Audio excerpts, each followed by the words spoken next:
একটা কথা বলি, একদম মনের কান দিয়ে শুনবেন। জান্নাতে যাওয়া সবার স্বপ্ন। আছি আমরা সবাই দুনিয়ায়। ঠান্ডা মাথায় ভেবে দেখলে দেখবেন এই দুনিয়া এবং জান্নাতের মাঝখানে কিন্তু দুইটা স্টেশন আছে, একটার নাম কবর, একটার নাম হাসর। কবরটা কিরকম? আমাদের দুশমনরা না, আপন জনেরাই কিন্তু খনন করবে, আপন জনেরাই কিন্তু লাশটা রাখবে, আবার আপন জনেরাই কিন্তু ওই দেহটার উপরে বাঁশ বিছিয়ে মাটি চাপা দিবে, চতুর্দিক থেকে অন্ধকার করে ফেলবে। মনে রাখবেন, কবর আলোকিত হয় ঈমানের আলোয়, সুবহানাল্লাহ।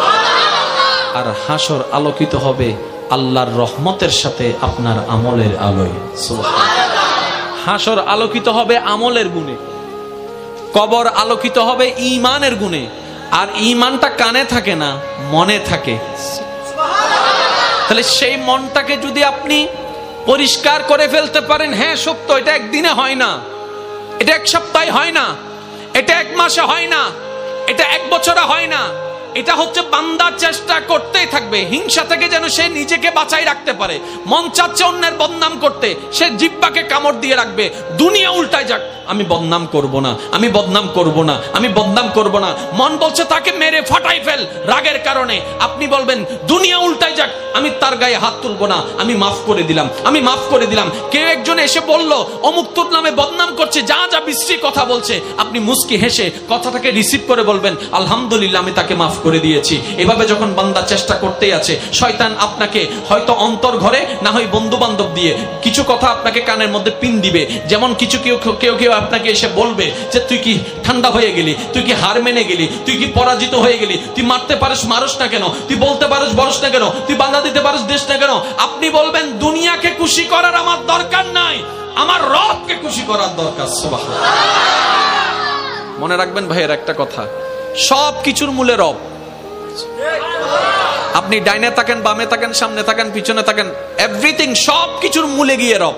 যেমন আসেন, কষ্ট নিবেন না আমার কথায়, কোন একটা কথা, কোন একজন মানুষ যদি প্রথমে ওই অ্যাক্সিডেন্ট হয়, প্রথমে হলো যাবে তখন মেডিকেল ফুটিয়ে হন্ডা ডাক্তারে সাইয়েরা হবো তো চিরাং মেডিকেল লই যাব এই তো হন্ডা মাতন না হন্ডা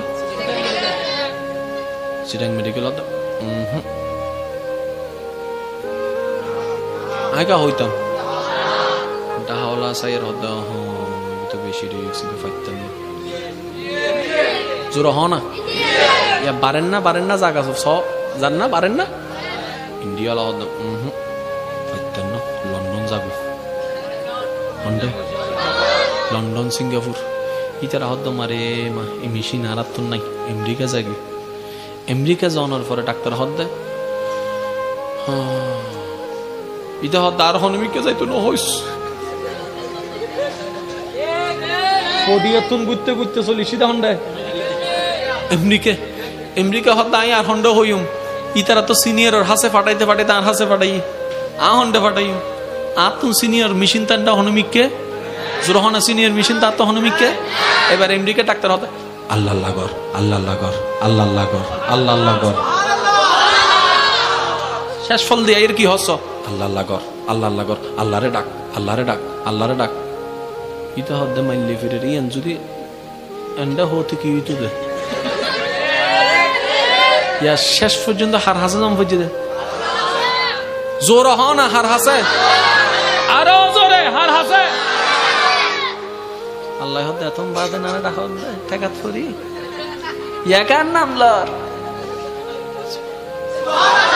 তো জিয়েন ঠেকাত ফরি লম পরে ইয়ান আল্লাহ পছন্দ না করে আল্লাহ হদ্দে আল্লাহ পাক বলছেন বান্দা ঠেকাই পড়ে আসলে আমি রহমত করি কিন্তু আমি বেশি খুশি হই যখন আমার বান্দার কোনো ঠেকা থাকে না সে নিজে থেকেই আমাকে স্মরণ করে নিজে থেকেই আমাকে ডাকতে থাকে নিজে থেকেই আমাকে ভালোবাসতে থাকে নিজে থেকেই আমার কাছে চাইতে থাকে নিজে থেকেই আমার কাছে যখন সারেন্ডার করতে থাকে আমি রব ওই বান্দার উপর বেশি খুশি হয়ে যাই তাই তো 5 ওয়াক্ত ফরজ নামাজ আমার আদেশের কারণে আমার বান্দা দাঁড়িয়ে যায় ব্যবসাকে পিছনে রেখে, চাকরিকে পিছনে রেখে, রান্নাঘরকে পিছনে রেখে, শত ব্যস্ততার মধ্যে আমার বান্দা 5 ওয়াক্তে 5 বার ওয়াক্তে ওয়াক্তে আমার ডাকে সাড়া দিয়ে নামাজে দাঁড়িয়ে যাচ্ছে।